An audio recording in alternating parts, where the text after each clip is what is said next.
आज जो मैं खुशखबरी आप लोगों को देने वाली हूँ, अंसार बर्नी, इकरा जुनेजो, मोमिन सर, गुलाम हैदर, सभी लोग बेहद खुश हैं। भारत सरकार को भी धन्यवाद है। नमस्कार दोस्तों, आज जो मैं खुशखबरी आप लोगों को देने वाली हूँ, अंसार बर्नी, इकरा जुनेजो, मोमिन सर, गुलाम हैदर, शाहिद हुसैन, सभी लोग बेहद खुश हैं। बने रहिए वीडियो पर, वीडियो को एंड तक देखिए। लेकिन उससे पहले मैं थोड़ी सी बात यहाँ पर करना चाहूँगी कि ये जो समय है, ये समय लड़ाई झगड़े का नहीं है, एक दूसरे को नीचा दिखाने का नहीं है। ये बहुत दिन से हो रहा, लगभग 2 साल हो रहे हैं। काफ़ी कुछ हो रहा है, हिंदुस्तान पाकिस्तान हो रहा है, चाहे भारत के यूट्यूबर हों चाहे पाकिस्तान के हों। इस समय पाकिस्तानी यूट्यूबर हम देख रहे हैं कि ज़्यादातर भारत को टारगेट कर रहे हैं। इन सब के बारे में हम आज बात नहीं करने वाले हैं। आज हम बात करेंगे गुलाम हैदर के वीज़े के हवाले से। सीमा हैदर भारत में अवैध तरीके से घुसी है, सभी को पता है। सीमा हैदर के पास कोई भी ओरिजिनल डॉक्यूमेंट्स नहीं है, चाहे वो इसका आधार कार्ड हो या इसकी अवैध शादी का सर्टिफिकेट हो, गुलाम हैदर से तलाक का हो, मतलब कुछ भी नहीं। बच्चों का एडमिशन भी नहीं, सब कुछ फर्जी तरीके से। उत्तर प्रदेश पुलिस इस काम में खूब सीमा हैदर का साथ देती रही, जैसा कि दिख भी रहा है। 2 साल होने को आ रहे हैं, अभी तक चार्जशीट नहीं सौंपी थी। इतनी सोशल मीडिया पर आवाज़ उठाई, लेकिन यूपी पुलिस की कानों पर जूं नहीं रेंगी। मोमिन सर की मेहनत जो भी थी 7-8 महीने की, सब बेकार कर दिया गया। इतना मोमिन सर परेशान हुए, मोमिन सर के ऊपर पर्सनल अटैक भी किया गया। उनकी इज्जत सोशल मीडिया पर किस तरह उछाली गई, इधर से भी केस हुए उधर से भी केस हुए, मतलब मानहानि तक का दावा कर दिया गया मोमिन सर की तरफ से, लेकिन नतीजा शून्य था। एक एप्लीकेशन भगोड़ी ने लगाई थी कि मैं भारतीय सिटीजन हूँ, पता नहीं किस आधार पर लगाई थी। ये तो उनके वकील जाने या जिसने लगवाई थी वो जाने कि क्या उन्होंने ये भी कुछ फर्जी तरीके से करवा लिया है। खैर, उसको हम छोड़ते हैं। मोमिन सर ने उसके खिलाफ एक्शन लिया था, चंडीगढ़ में FIR की थी। अब चंडीगढ़ पुलिस ने सभी को नोटिस भेजा है, मोमिन सर को बुलाया है कि आप अपने सबूत लेकर आइए, अपना पक्ष रखिए। मोमिन सर वहां जाएंगे और सीमा, सचिन और इनको AP सिंह जी को सभी को नोटिस जा चुका है। भगोड़ी के चेहरे पर 12 बज रहे हैं, साग बना रही है, इमली भी डाल रही, दही भी डाल रही और क्या क्या डाल रही है पता नहीं। इसको जो मर्जी है वो करने दीजिए और आप लोग इसके कमेंट बॉक्स में इसकी औकात दिखाते रहिए, मतलब इसको इसकी सच्चाई बताते रहिए कि ये भारत में रह ही नहीं सकती है, इसको जेल जाना ही पड़ेगा। बच्चों का इसने जो इस्तेमाल किया है यहाँ रहने के लिए, इसके सपोर्ट में लोगों ने खड़े होकर हमारे देश के साथ गद्दारी की है, हमें उस पर बहुत अफसोस है। आजकल हम देख रहे हैं कि पाकिस्तान से, चाहे वो किंजा हो, चाहे शाहिद हुसैन का चैनल हो या और भी किसी का चैनल हो, भारत के खिलाफ चीज़ें हो रही। तो मैं कहना चाहूँगी ये इन सब बातों का समय नहीं है। हालांकि शाहिद हुसैन ने भी कहा है कि ये इन सब बातों का समय नहीं, लेकिन आप भी तो अपने चैनल पर वो चीज़ कर रहे हैं। नहीं करिए, मत करिए, इससे कुछ हल नहीं होगा। और एक बात ये भी है, भारत का कोई कुछ नहीं बिगाड़ पाएगा।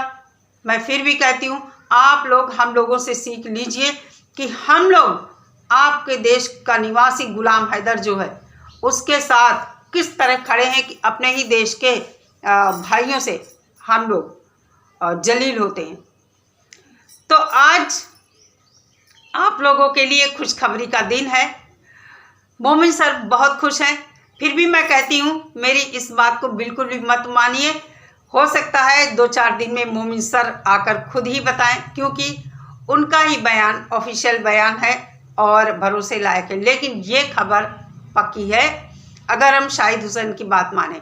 शाहिद हुसैन ने कल एक वीडियो बनाया और उसने बताया, जब वो लाइव कर रहा था उसने बताया, उसके पास एक फ़ोन आया, मैंने देखा वहाँ पर गलत बातें हो रही थी भारत के खिलाफ, हिंदुओं के खिलाफ। तो मैंने भी वहाँ कमेंट किया था, मोदी सरकार के बारे में बातें हो रही थी, मैंने भी वहाँ कमेंट किया था।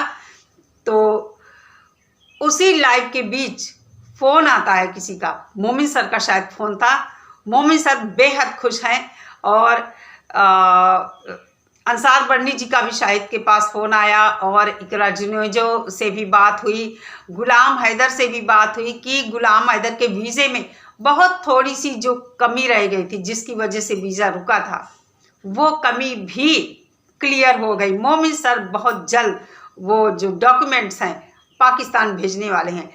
हो रहा था कि गुलाम हैदर के खिलाफ एपी सिंह जी ने FIR कर दिया है उच्चायोग में, दूतावास में, तो गुलाम हैदर को वीज़ा मिल ही नहीं सकता है। अब जैसे ही गुलाम हैदर को वीज़ा मिलेगा, इन लोगों के मुंह पर ताले लग जाएंगे, फिर से गाली गलौज का दौर शुरू हो रहा है। और कहीं ना कहीं इन लोगों को पता लग चुका है, हो सकता है एपी सिंह जी को पता लग गया हो कि गुलाम हैदर का वीज़ा जो रुका हुआ था अब वो मिलने वाला है। और मुझे भी जानकर ये इतनी खुशी हुई, भगवान से प्रार्थना है कि अब गुलाम हैदर के वीज़े में किसी तरह की कोई रुकावट ना आए।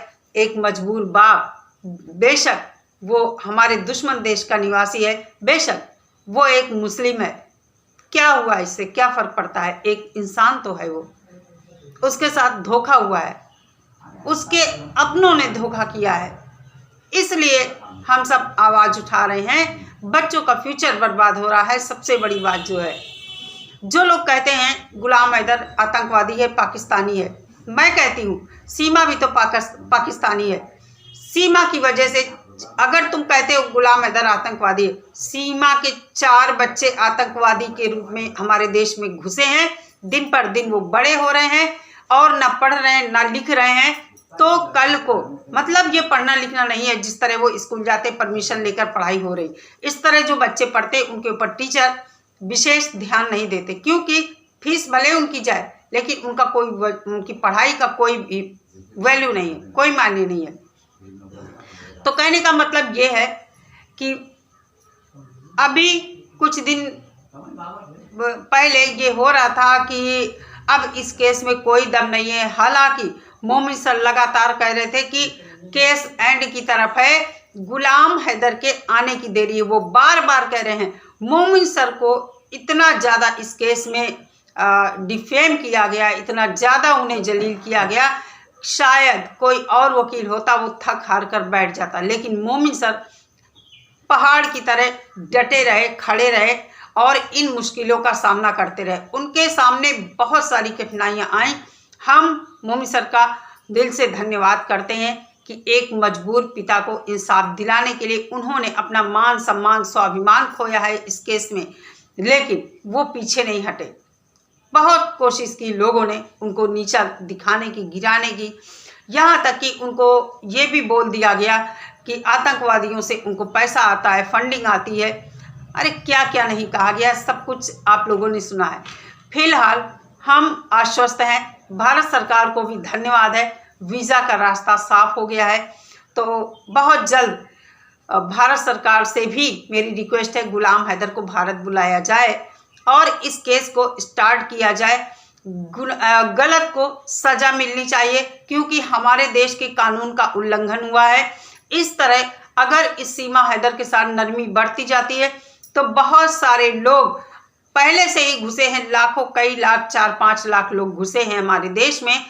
अगर सीमा हैदर के साथ ढील बढ़ती जाती है तो फिर पाकिस्तान से या और कहीं से और भी महिलाएं या पुरुष इसी तरह घुसते रहेंगे। सीमा हैदर अभी भी लाइव में लोगों से कहती है, पाकिस्तानी महिलाओं से कहती है कि आ जाओ, यहाँ आ जाओ। किंजा एक दिन बोल रही थी कि तुम क्या समझती हो, मैं भारत आ नहीं सकती, मैं भी आ सकती हूँ भारत। तो भाई सोच समझकर आना भारत में पहले वाली चीज़ नहीं रही है कि नेपाल से घुसकर आ जाओ। 2 लोगों की नौकरी भगोड़ी खा गई है, वहाँ बहुत सख्ती है। तो मैं तो कहती हूँ आ जाओ, आकर देखो, भगोड़ी की तरह पिंजड़े में कैद हो गए। जो भी आएगा और गिरफ्तार होगा तो यही हालत रहेगी, बाहर का मुंह नहीं देखोगे। जो लोग कहते हैं वृंदावन गई, फला जगह गई, फला जगह गई, कहीं कुछ नहीं गए। मैं कहती हूँ किसी के पास कोई प्रूफ है तो दिखाओ, ऐसे तो हम भी कुछ भी कह दें। तो दोस्तों, खुशखबरी बहुत बड़ी है। अगर मोमिन सर 1-2 दिन में आकर इस पर भी बात करें तो हम लोगों को भी बहुत अच्छा लगेगा कि हम मोमिन सर की बात पर भरोसा करते हैं। एक बार आप लोगों के सामने मैंने ये खबर सुनाई थी, वो झूठ निकली, क्योंकि मैंने भी सुना था और ये खबर भी मैंने शाहिद हुसैन के चैनल पर सुनी है। तो शाहिद हुसैन के चैनल से वैसे खबरें कम ही झूठ निकलती हैं, चूक हो जाती है कभी कभी, जो वो भी सुनते हैं वही बताते हैं। लेकिन फ़िलहाल ये खबर मुझे लगता है 100% सच है। जो भी होगा 2-4 दिन में आप लोगों के सामने आएगा। तो अच्छी लगी हो वीडियो, लाइक कीजिए, शेयर कीजिए, चैनल पर पहली बार आए हैं सब्सक्राइब कीजिए। धन्यवाद दोस्तों, आप लोगों का, आपका साथ और सपोर्ट हमारे लिए बहुत ही महत्वपूर्ण है। आप अपना टाइम देते हैं, हमें देखते हैं, कमेंट करते हैं, इसलिए दिल से धन्यवाद। ख्याल रखिए सभी लोग अपना। मिलते हैं नेक्स्ट वीडियो में। नमस्कार।